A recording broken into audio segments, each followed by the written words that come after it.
ಮೇ 3ರ ಬಳಿಕ ಲಾಕ್ಡೌನ್ ಸಡಿಲ ಆಗುತ್ತಾ ಆಗಲ್ವಾ? 13 ದಿನಗಳ ಬಳಿಕ ಜನಜೀವನ ಸಹಜ ಸ್ಥಿತಿಗೆ ಬರಲ್ವಾ? ಈ ಸ್ಥಿತಿಯಲ್ಲಿ ಕೇಂದ್ರ ಸರ್ಕಾರ ರಿಸ್ಕ್ ತಗೊಳ್ಳುತ್ತಾ? ಮೇ 3ರ ಬಳಿಕ ಏನಾಗಬಹುದು? ಸೊ ಪಬ್ಲಿಕ್ ಟಿವಿಯಲ್ಲಿ ಲಾಕ್ಡೌನ್ನ ನೆಕ್ಸ್ಟ್ ಸೀಕ್ರೆಟ್.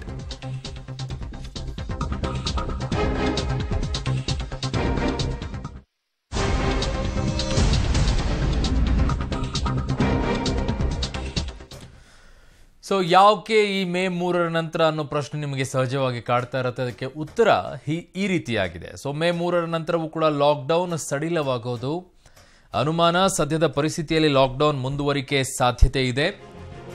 ಲಾಕ್ಡೌನ್ ಸಡಿಲ ಆಗುತ್ತಾ ಅನ್ನೋ ಪ್ರಶ್ನೆ ನಿಮ್ಮನ್ನು ಸಹಜವಾಗಿ ಕಾಡ್ತಾ ಇರುತ್ತೆ. ಸದ್ಯದ ಪರಿಸ್ಥಿತಿಯಲ್ಲಿ ಲಾಕ್ಡೌನ್ ಮುಂದುವರಿಕೆ ಮಾಡೋದೇ ಸಾಧ್ಯತೆ ಹೆಚ್ಚಾಗಿದೆ. ಮೇ 3ರ ಬಳಿಕ ರೈಲು, ವಿಮಾನ ಸಂಚಾರ ಇವೆಲ್ಲವೂ ಕೂಡ ಅನುಮಾನ.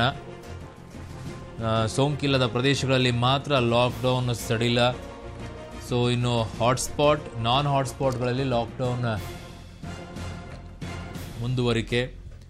ಸೊ ಕೇಂದ್ರ ಸರ್ಕಾರ ಲಾಕ್ಡೌನ್ ಸಡಿಲಕ್ಕೆ ಅನುಮತಿ ಕೊಡೋದು ಕೂಡ ಅನುಮಾನ. ಸೊ ಅದೇ ರೀತಿಯಾಗಿ ಬೆಂಗಳೂರು, ಮೈಸೂರು, ಕಲಬುರಗಿ, ವಿಜಯಪುರ, ಬಾಗಲಕೋಟೆ ಹಾಟ್ಸ್ಪಾಟ್ಗಳು ಎಲ್ಲವೂ ಕೂಡ ಲಾಕ್ಡೌನ್ ಆಗಿ ಮುಂದುವರಿಯುತ್ತಾ? ಸೊ ಈ ರೀತಿಯಾದಂಥ ಪ್ರಶ್ನೆಗಳು ಸಹಜವಾಗಿ ನಮ್ಮಲ್ಲಿದೆ. ಸೊ ಮೇ 15ರ ಕೇಂದ್ರ ಸರ್ಕಾರ ಮತ್ತೊಂದು ತುರ್ತು ಸಭೆ ಸಾಧ್ಯತೆ ಕೂಡ ಇದೆ. ಕೊರೋನಾ ಪರಿಸ್ಥಿತಿ ನೋಡಿಕೊಂಡು ಲಾಕ್ಡೌನ್ ಸಡಿಲವನ್ನ ಮಾಡುವಂತಹ ಸಾಧ್ಯತೆ ಇದೆ. ಕೇಂದ್ರ ಸರ್ಕಾರದೊಂದು ತುರ್ತು ಸಭೆ ಆದ ನಂತರ ನಿರ್ಧಾರವನ್ನ ಮಾಡ್ತಾರೆ. ಓಕೆ, ನನ್ನ ಸಹೋದ್ಯೋಗಿ ದೆಹಲಿಯಿಂದ ಶಬೀರ್ ನಿಡಗುಂದಿ ನನ್ನೊಂದಿಗೆ ನೇರ ಸಂಪರ್ಕಕ್ಕೆ ಸಿಗ್ತಾ ಇದ್ದಾರೆ. ಶಬೀರ್, ಏನ್ ಬರ್ತಾ ಇದೆ ಈಗ ಮಾಹಿತಿ? ಮೇ 3 ಅಂತೂ ತುಂಬಾ ಅವಾಗ್ಲೇನೆ ಇತ್ತು, ಮೇ 3ರವರೆಗೂ ಕೂಡ ಲಾಕ್ಡೌನ್ ಮಾಡಿದಾಗಲೇ. ಇದು ಇನ್ನೂ ಕೂಡ ಹೆಚ್ಚಿನ ದಿನಗಳನ್ನ ತೆಗೆದುಕೊಂಡು ಹೋಗುತ್ತೆ ಅಂತ ಈಗ ಬರ್ತಾ ಇರುವಂತ ಮಾಹಿತಿ ಏನು ಶಬೀರ್? ಖಂಡಿತ ಅರುಣ್, 2 ಆಯಾಮದಲ್ಲಿ ಈ ಒಂದು ಸುದ್ದಿಯನ್ನ ನೋಡ್ಬೇಕಾಗತ್ತೆ. ಮೇ 3ರ ಆದ ಬಳಿಕವೂ ಕೂಡ ಏನು ಲಾಕ್ಡೌನ್ ಮುಂದುವರಿಯುವಂತ ಎಲ್ಲಾ ಸಾಧ್ಯತೆಗಳು ಬಹಳ ಸ್ಪಷ್ಟವಾಗಿ ಕಾಣಿಸ್ತಾ ಇದೆ. ಯಾಕಂದ್ರೆ ದಿನದಿಂದ ದಿನಕ್ಕೆ ಸೋಂಕಿನ ಪ್ರಮಾಣ ಏನಿದೆ ಅದು ಇಳಿಕೆ ಆಗ್ತಾ ಇಲ್ಲ. ನಿನ್ನೆ ICMR ಒಂದು ವರದಿಯನ್ನ ಕೊಟ್ಟಿರುವಂತದ್ದು, ಲಾಕ್ಡೌನ್ ಆದ ಬಳಿಕ ದೇಶದಲ್ಲಿ ಕೊರೋನಾ ಸೋಂಕು ದುಪ್ಪಟ್ಟಾಗ್ತಾ ಇರುವಂತದ್ದು 6ರಿಂದ 7 ದಿನ ತೆಗೆದುಕೊಳ್ತಾ ಇದೆ. ಅಂದ್ರೆ ಲಾಕ್ಡೌನ್ ಗಿಂತ ಮುಂಚೆ 3ರಿಂದ 4 ದಿನಕ್ಕೆ ದುಪ್ಪಟ್ಟಾಗ್ತಾ ಇದ್ರೆ ಈಗ ಲಾಕ್ಡೌನ್ ಆದ ಬಳಿಕ 6ರಿಂದ 7 ದಿನಗಳಿಗೆ ಈ ಒಂದು ಅಂಕಿಅಂಶಗಳು ದುಪ್ಪಟ್ಟಾಗ್ತಾ ಇದೆ. ಅಂದ್ರೆ 10,000ದಿಂದ 20,000, 20,000ರಿಂದ 30,000 ಈ ರೀತಿ. ಒಂದ್ ವೇಳೆ ಮೇ 3ರವರೆಗೆ ಇದು 8ರಿಂದ 10 ದಿನಗಳಿಗೆ ದುಪ್ಪಟ್ಟಾಗುವಂತಹ ಸಾಧ್ಯತೆಗಳಿದಾವೆ. ಒಂದ್ ವೇಳೆ ಮೇ 3ರ ಬಳಿಕ ಲಾಕ್ಡೌನ್ ಅನ್ನ ವಿಸ್ತರಣೆ ಮಾಡದಿದ್ದಂತ ಸಂದರ್ಭದಲ್ಲಿ ಇಷ್ಟು ದಿನ ಮಾಡಿದಂತದ್ದು ಎಲ್ಲವೂ ಕೂಡ ವ್ಯರ್ಥ ಆಗುತ್ತೆ. ಮತ್ತೆ ಸೋಂಕಿನ ಪ್ರಮಾಣ ಹೆಚ್ಚಾಗುವಂತಹ ಸಾಧ್ಯತೆಗಳಿದಾವೆ.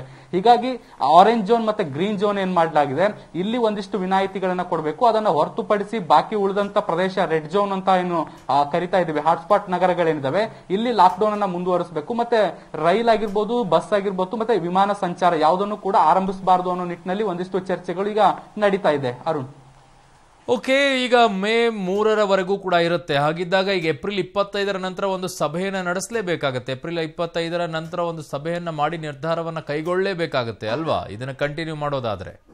ಖಂಡಿತವಾಗ್ಲೂ ಈಗಾಗಲೇ ನಿಯಮಿತವಾದಂತಹ ಸಭೆಗಳು ನಡೀತಾ ಇದಾವೆ. ಇವತ್ತು ಸಂಜೆ 4 ಗಂಟೆಗೆ ರಕ್ಷಣಾ ಸಚಿವ ರಾಜನಾಥ್ ಸಿಂಗ್ ಅವರ ನೇತೃತ್ವದಲ್ಲಿ ಕೇಂದ್ರ ಸಚಿವರ ತಂಡ ಒಂದು ಸಭೆಯನ್ನ ನಡೆಸ್ತಾ ಇದೆ. ಇಲ್ಲಿ ಯಾವ ರೀತಿ ಅಂದ್ರೆ ಮುಂದಿನ ದಿನಗಳಲ್ಲಿ ಯಾವ ರೀತಿಯಾದಂತಹ ವಿನಾಯಿತಿಯನ್ನ ಕೊಡಬೇಕು ಅನ್ನೋದ್ರ ಬಗ್ಗೆ ಚರ್ಚೆಗಳು ನಡೀತಾ ಇರುವಂತದ್ದು. ಅಂದ್ರೆ ಕೇಂದ್ರ ಸಚಿವ ಬೇರೆ ಬೇರೆ ಸಚಿವರು ಸೇರಿ ಆಯಾ ವಲಯವಾರ, ಅದು ಕೃಷಿ ಆಗಿರ್ಬೋದು, ಕೈಗಾರಿಕೆ ಆಗಿರ್ಬೋದು, ಹೀಗೆ ಹಣಕಾಸು ಆಗಿರ್ಬೋದು, ಹೀಗೆ ಬೇರೆ ಬೇರೆ ವಲಯಗಳಲ್ಲಿ ಯಾವ ರೀತಿಯಾದಂತಹ ವಿನಾಯಿತಿಯನ್ನು ಕೊಡಬಹುದು ಅನ್ನೋದ್ರ ಬಗ್ಗೆ ಚರ್ಚೆಗಳು ನಡೀತಾ ಇದಾವೆ. ಬಹುಶಃ ಒಂದು 3-4 ದಿನಗಳ ಚರ್ಚೆಯ ಬಳಿಕ ಒಂದಿಷ್ಟು ಅಂತಿಮ ನಿರ್ಧಾರಕ್ಕೆ ಬರಲಾಗುತ್ತೆ. ಜೊತೆಗೆ ಇದ್ರ ಜೊತೆಗೆ ಅಂಕಿ ಅಂಶಗಳೇನಿದಾವೆ, ಅಂದ್ರೆ ಈಗಾಗಲೇ ಸೋಂಕಿನ ಪ್ರಮಾಣ ಏರಿಕೆ ಆಗ್ತಾ ಇದೆ. ಇದು ಮೇ 3ರವರೆಗೂ ಕೂಡ ಎಲ್ಲಿಗೆ ಬಂದು ತಲುಪುತ್ತೆ ಅನ್ನೋದನ್ನ ಕೂಡ ನೋಡ್ಬೇಕಾಗುತ್ತೆ. ಅಂದ್ರೆ ತೀವ್ರವಾಗಿ ಗಣನೀಯವಾಗಿ ಏರಿಕೆ ಆಗ್ತಾ ಹೋಗುತ್ತಾ ಅಥವಾ ಇಳಿಕೆ ಆಗುತ್ತಾ ಅನ್ನೋದನ್ನ ಕೂಡ ಗಮನಿಸಬೇಕಾಗುತ್ತೆ. ಇದೆಲ್ಲದರ ಆಧಾರದ ಮೇಲೆ ಮೇ 3ರ ಒಳಗೆ ಈ ಒಂದು ಅಂತಿಮ ನಿರ್ಧಾರಕ್ಕೆ ಬರುವಂತಹ ಸಾಧ್ಯತೆಗಳಿದಾವೆ.